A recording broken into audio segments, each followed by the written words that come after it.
Welcome to the book club. Each week I read a new book, summarize it, and share it with you. This week's selection I chose Build Your Dream Network, written by Kelly Hui. It's funny, I've actually had this book for quite some time, almost a couple years, and books tend to get purchased in my house prematurely, sometimes when I'm not ready, but now was the time for me to finally absorb this information, and it couldn't have been out better timing. So let's begin.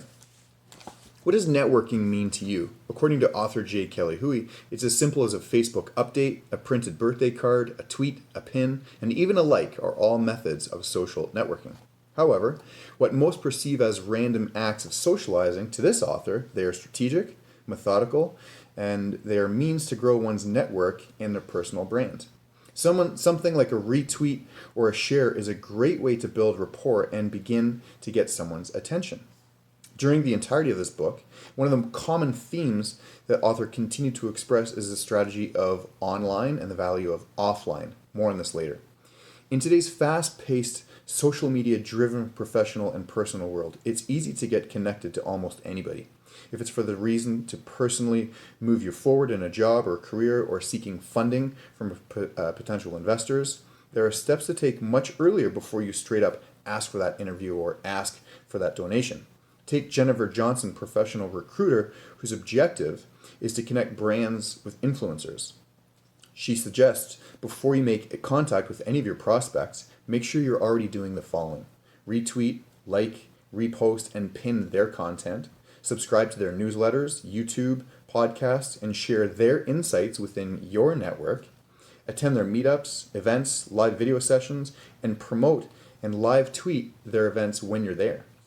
Chapter 1 starts off like any good idea, right at the beginning. The concept that without a good network, an idea will never become a reality. And whether you're looking for a new job, you have an invention or a product, you're looking for an opportunity, your chances of success are determined by the size and quality of your network. Hui writes, networks determine which ideas become breakthrough innovations and who gets introductions, offers, and all of the other career and life perks that come with knowing someone in the know. What else is considered good networking? Here are some points: your email signature, your out-of-office response, voicemail message, profile on a website, your invoices, headshots on social platforms, biography as a speaker or an award recipient or board appointee, update on LinkedIn or a headline, music that plays when a customer is on hold, participating in a Twitter chat. All of those are means of proper networking. A valid point to consider when looking for opportunities is understanding your competition and knowing where you are positioned among the competition. In order for Hui to transition from one career to a totally different career, she set out to become an expert in the field before she was even titled or had the new position that she'd earned. Evan Nesselson, successful entrepreneur, suggests that when someone is searching to be hired or trying to land an interview, not only do they need to have a clear vision in the direction that they're headed to ensure their interests are in line, you need to be concerned and interested in what the person is interested in as well. Making a mutual, valuable connection is much more likely to become nurtured rather than one that is one-sided. An interview with Red Stamp founder Eric Newark discussed gratitude, generosity, gestures of efforts to keeping in touch with friends, colleagues, clients, past and future employers, investors. The closer the network can be useful for the development of yourself, they can offer feedback and advice. Wider networks are opportunities to obtain new knowledge and insights that may otherwise be much more difficult to seek out. This is why relationships are so important to continue to nourish. A major dislike that both the author and I have in common are the types of networking events where everyone has a minute to say their pitch and hand out business cards in hopes that new business is achieved. And what's more disliked are random acts of networking events where everyone just mingles and tries to connect. There's something suspicious about a person when they like the idea of random acts of networking in a room full of strangers.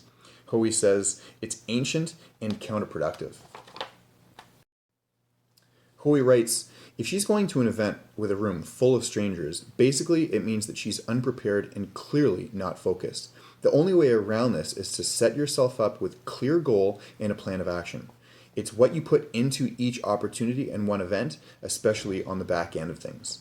An earlier mentioning of becoming an expert in her field was established again by strategic actions such as attending conferences, joining committees, circulating new publications or articles to new clients, going on informal interviews, and relentlessly staying on contact with everyone else that she's met. By doing so, this provided Hui, or anyone, with an always expansive network of individuals to float new ideas by who not all shared the same views, which gave her, or you for that matter, an overall advantage. What happens if someone claims they don't have a network? LinkedIn is one of Hui's favorite tools for professional networking, personal branding, and as a resource to find others within your network. So, what is LinkedIn? It's a contact list, it's job search information, it's a media channel, it's a social platform that assumes you know someone before you're even allowed to connect with them. What's good about that? One of the synchronous themes throughout the entire book is about personal connections and shared experiences. Whether it's finding out you're alumni at the same college, you shared the same hated boss at a previous job, played for the same organization, etc., striking up a random conversation with a stranger, sharing a commonality, will generally ensure a mutual bond. About midway through, the author mentions her personal networking being compared to a vault. She has been nourishing relationships for decades, and when someone approaches her for an introduction to someone within her network, she takes a very steadfast and protective approach. To that person, all they want maybe is an introduction, but the time and effort, including the validity and the relationship, could be at risk. She's not saying hoard your friend and colleagues to yourself. What she's saying is there's red flags to always be wary of. Generosity and humility go a long way. Reminding yourself when you're posting a rant to a Twitter handle, there's another human being on the receiving end, faced with just as much life's challenges as you are. Also, be generous with your space and channels. Acknowledging others and collaborating are much more effective in the long run compared to walking into a crowded party and shouting, "Friends, I have a Black Friday sale and everything's 50% off." Because really, when you make a post like that on social media, it's the same thing as going into a crowded room abruptly and saying that. I know that I'm definitely guilty of that. Introduction etiquette. Have you ever met someone at an event or through someone and the next day you've been friend requested on Facebook or wanted a connection on LinkedIn without saying anything else? This is one of the author's most disliked moments. A common response that she would reply with, "That's nice, but who are you? How do I know you? Why do you want to connect with me?" This may come across as rude, but in actuality, what's rude is the person offering up a virtual game of charades, wasting the time of the recipient trying to figure out who, what, where, when, and why. Next time, provide a short back-end story so the recipient remembers exactly who you are. A term that resonated with me is called silent stalkers. Connections who are active consumers of your social content but are not active in engaging. We all like the acknowledgement of likes and comments on our posts, but it's not necessarily a sign that those who do not engage are not enjoying your content. So, how does one stay effective and productive all while building connections? Here's some steps one can take to be productive. An email autorespons which provides you with the time necessary to stay on track. Delete apps like Facebook and LinkedIn from your phone and schedule times to check on your desktop throughout the week. Limit the number of apps accessible to data, so Wi-Fi would be better. And turn off notifications from social media sites.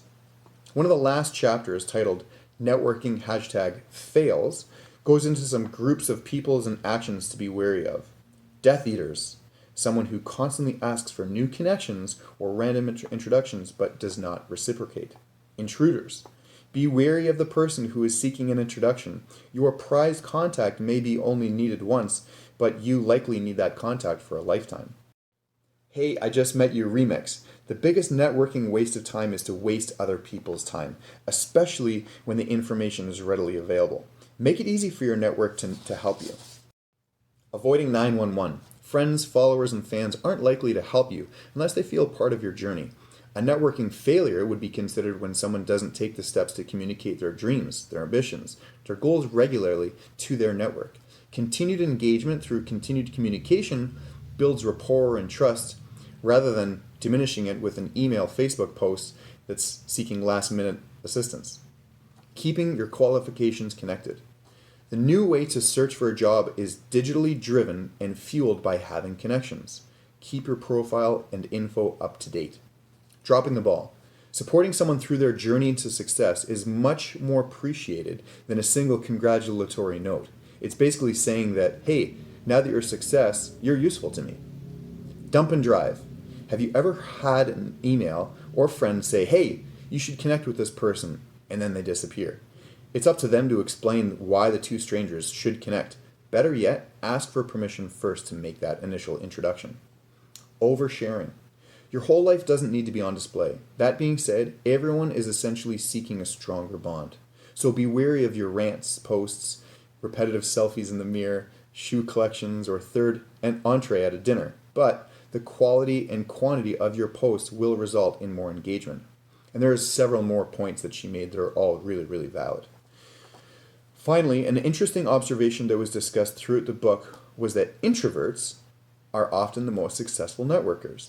This is because they actually dislike the mundane and seemingly random interactions, but they do their own research, finding out who's who and what's beforehand. They acquire an expert mindset which gives them an upper hand and a sense of authority and accomplishment. What does this really mean? It means that you need to be a lifelong learner. It means you need to be a troubleshooter and think critically. And above all else, have a clear understanding of your goals, determine who can help you achieve those goals, and finally, have a course of action to get there. By doing so, you will build your dream network. So, this was a wonderful book. I really liked it a lot. It certainly brought to surface some of my own weaknesses in networking and social media. I definitely need to improve on my LinkedIn game. I need to update my website. I need to update my Google profile. And there's a whole bunch of more things that I really took from this. And I'm following new pages from that. So it was a really great book. I'm going to rate this 4 stars out of 5. Fantastic read. Some really good key points for anyone that's looking for a job or someone that's looking to advance in their career. So many strategic things in this book that you can use to implement much, much sooner before than asking for that raise or asking for that that new job or that transfer or whatnot. So good book, really exciting. I recommend it. There you go.